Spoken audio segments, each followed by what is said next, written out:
and it's eerie out there, folks. Well, this is a picture of it, and there's several concrete barriers there to keep the visitors away, the bystanders at bay. And this is owned by Mr. Bigelow. Yes, that's right. The aerospace executive that absolutely is convinced there are aliens on Earth. In an eye-opening interview on 60 Minutes Sunday night, aerospace mogul and entrepreneur Robert Bigelow said he was absolutely convinced there were alien visitors to Earth. You can read about this at either Yahoo or HuffPost. If you go to Yahoo, it's on the science section. I'll leave a video link in the description box of this video. And I'm going to read to you real quick. Well, first let's go to Mr. Bigelow's website. He goes, "We're going back. If initiated soon, a lunar depot could be in operation by 2021. Think beyond tomorrow." I like this guy's style. And if you've heard much about Skinwalker Ranch, there is a ton of paranormal activity that goes on out there, and there's a reason he is there. And when I went out to that location, I started rock climbing and free climbing this one area that would have given me a nice view had I gone to the top. But when you start seeing boulders fall down from above you, getting very close to your head that weigh hundreds of pounds, it's usually a good idea to turn around. So I wish this guy the best. I like how he goes, if we don't get there first, they will. And you know what's interesting is, as he says, sustainability is key. And that is absolutely true. Sustainability is key. And this guy doesn't want to get to the moon for just monetary purposes. As a matter of fact, this guy has spent more money in an attempt to explore the alien origins, the extraterrestrial origins, our space brothers, sisters, etc. What's out there? Who's out there? What do they want? What are they doing? And are they here? Why are they here? Well, let me read to you what he said real quick in 60 Minutes. Logan, the guy interviewing Bigelow. "Do you believe in aliens?" Bigelow says, "I'm absolutely convinced. That's all there is to it." Then Logan says, "Do you also believe that UFOs have come to Earth?" Bigelow, "There has been and is an existing presence, an ET presence, and I spent millions and millions and millions. I probably spent more as an individual than anybody else in the United States has ever spent on this subject." Logan goes, "Is it risky for you to say in public that you believe in UFOs and aliens?" Bigelow goes, "I don't give a damn. I don't care." Logan says, "You don't worry that some people will say, 'Did you hear that guy? He sounds like he's crazy.'" Bigelow says, "I don't care. It's not going to make a difference. It's not going to change reality of what I know." Well, I give that guy props. Bigelow, you're awesome, man. I hope you find him, and whatever you know, why don't you just tell us what you know? Because you're definitely in a hot spot of UFOs and alien and paranormal activity. Very incredible area, and I could feel the energy when I was out there. I had an opportunity to see one of the native police officers drive by and give me a very stern look as I waved at him, and I'm sure he could tell he probably knew what I was there for. He's like, "Oh yeah, another one of those X-Files guys. Give him a little bit of space unless he gets out of line." Well, I went up to this area, and I took several pictures of the area. You could see this one infrared / camera / chameleon-like camera setup. I'm sure he had more than one. And there's websites you can go to that talk about the different extraterrestrial activity and paranormal activity that goes on out there abundantly. And it reminds me of the people I talked to in Dulce, New Mexico, the natives out there that have lived out there their whole life. Every one of them that I talked to had an experience or multiple experiences of lights, paranormal stuff, flying saucers. You know, they didn't get into any underground bases or anything like that, but they did tell me some incredible stories, and people with very awesome positions out there in Dulce that you would look at and say, okay, I trust that guy, very honorable job. Yes, that person is trustworthy. Talking to me about when they were on top of the mesa as kids with their siblings, seeing lights that hovered over them for like half an hour on top of the mesa. And I'm going back out there when I got my drone and infrared stuff, you guys, and hopefully I can share some of the most amazing footage of all time out there. And maybe there is some type of underground base out there, because I'll tell you, the mesa out there is the perfect candidate for that type of structure to be built underground. It's fascinating.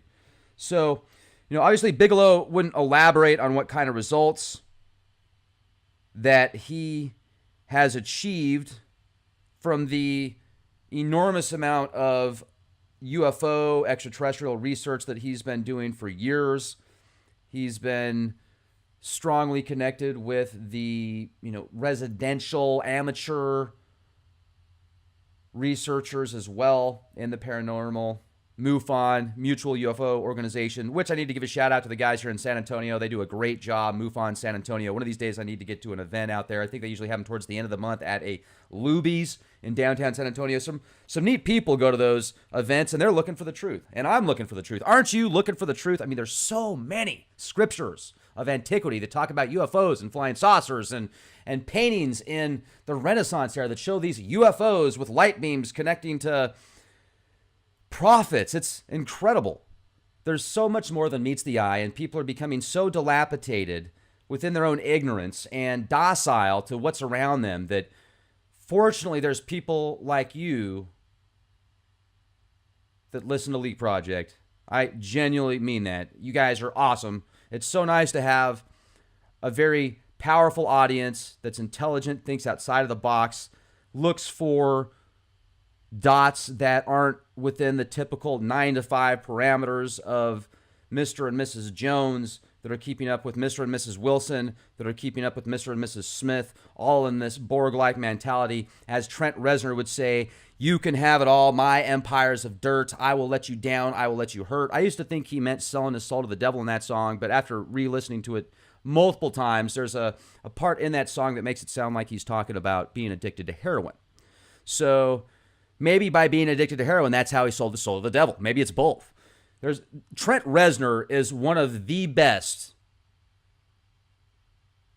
entertainers, musicians, songwriters of all time, in my opinion, especially with the genre. Just far out. I mean, incredible. He takes it to the next level, or he has taken it to the next level so many times in his career. I give that guy some major accolades. Far out there. And hey, he's definitely a unique individual. And what do you think about that song that him and Bowie did, I'm Afraid of Americans? Have you heard that song? The lyrics in that song are pretty powerful. Definitely far out. And it's interesting because earlier today, I did a podcast on the Book of the Law. I actually read that in full, and I gave my analysis at the end, and people were like, man, why did you say that was why did you like that and say that was, why were you giving praise to Aleister Crowley? Far from it, folks, far from it.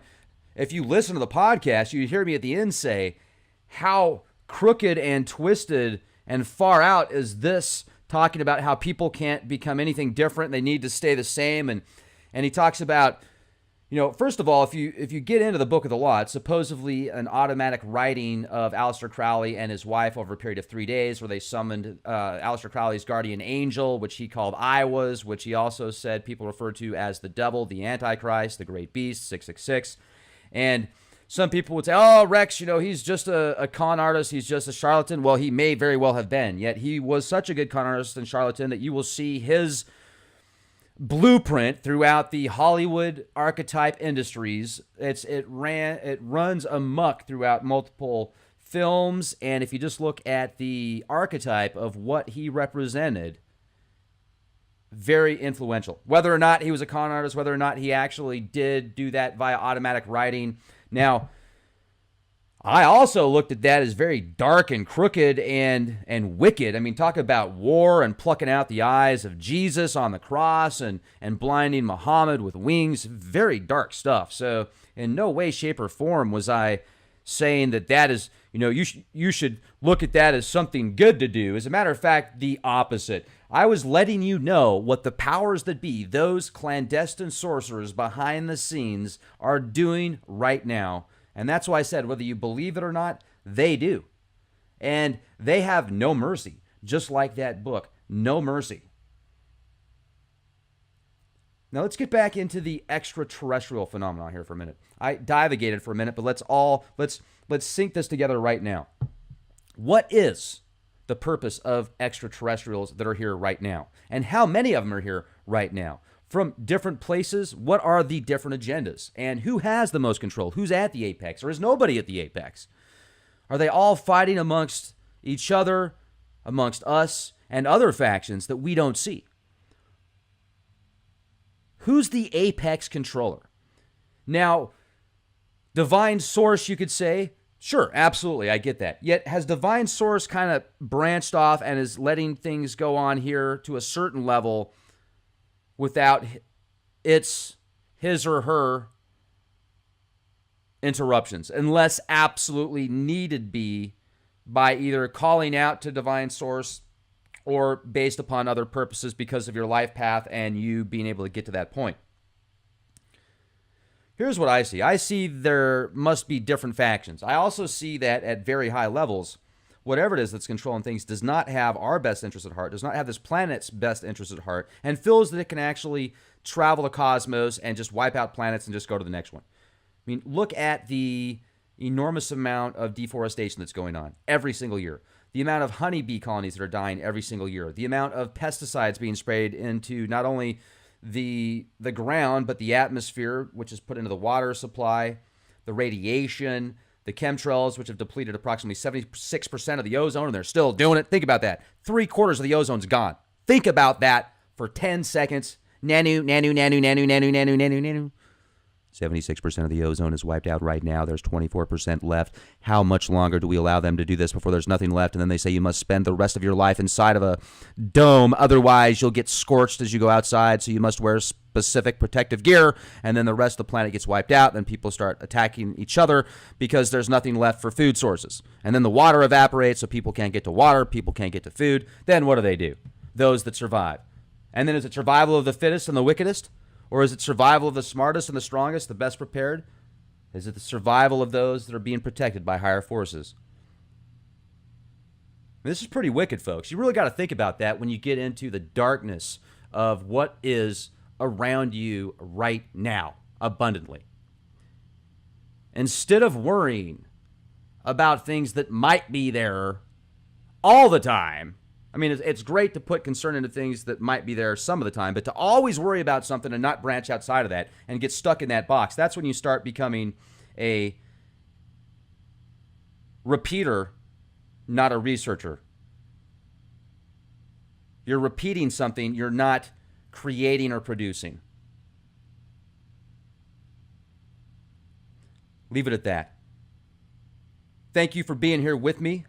Appreciate your support. Make sure to become a premium member at leakproject.com. I'm going to start doing live shows, ladies and gentlemen, on youtube.com/clandestine time lord. So, as a matter of fact, tomorrow, for those of you that do believe in Planet X, a brown dwarf star, a binary star system, Nemesis, Nibiru, the Winged Destroyer, I'm going to have Marshall Masters on the show with us, and he is going to share his latest intel and information, and he is offering a special for Leak Project listeners. So, there you go. Be the change you want to see, folks.